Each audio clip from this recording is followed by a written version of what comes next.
মার্কা দেখবে না, তারা প্রার্থী খুঁজবে।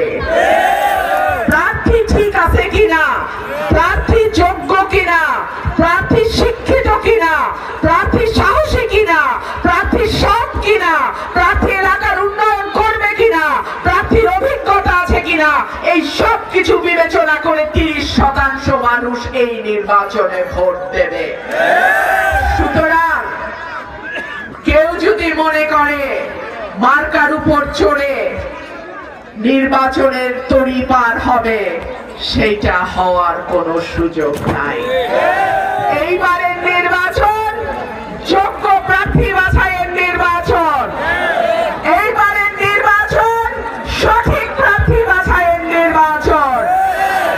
আপনাদের কাছে আমার অনুরোধ থাকবে, যোগ্য, শিক্ষিত, সৎ, যার কাজের অভিজ্ঞতা আছে, এই রকম প্রার্থীকে আপনারা ভোটের মাধ্যমে বাছাই করবেন ইনশাআল্লাহ।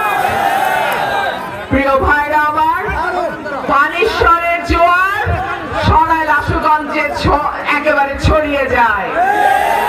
পানিশ্বরে যেই জোয়ার ওঠে সেই প্রার্থী এমপি হয়। আবার উত্তর থেকে দক্ষিণ, পূর্ব থেকে পশ্চিম, যেদিকে তাকাও হাস হাস আর হাস। আলহামদুলিল্লাহ, আল্লাহ যদি আমাকে আপনাদের ভোটে এমপি নির্বাচিত করে, আমি এলাকার রাস্তাঘাটের উন্নয়ন হবে আমার প্রথম কাজ। আমাদের মেঘনা নদীর ভাঙন এই এলাকার একটা সমস্যা, ঠিক কি ঠিক না? এইখানে আমি স্থায়ী বাঁধ নির্মাণ করব। আল্লাহ যদি আমাকে এমপি নির্বাচিত করে, এলাকার স্বাস্থ্য কেন্দ্রে আমার চিকিৎসা হবে।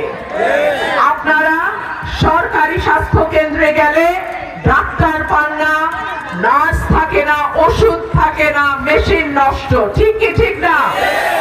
5 টাকার চিকিৎসা 5000 টাকা দিয়ে করতে হয়।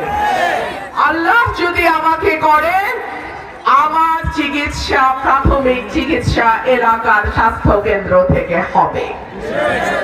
এলাকার স্কুল, বাচ্চাদের স্কুল, কলেজ, মাদ্রাসা, মসজিদ, মন্দির, শ্মশান সহ যেই প্রতিষ্ঠানগুলো আছে, সেই প্রতিষ্ঠানগুলোর যেই নির্দিষ্ট বরাদ্দ থাকবে সরকার থেকে, সেইটা যেন যথাযথ ব্যবহার হয়, এইটা দেখার দায়িত্ব আমার।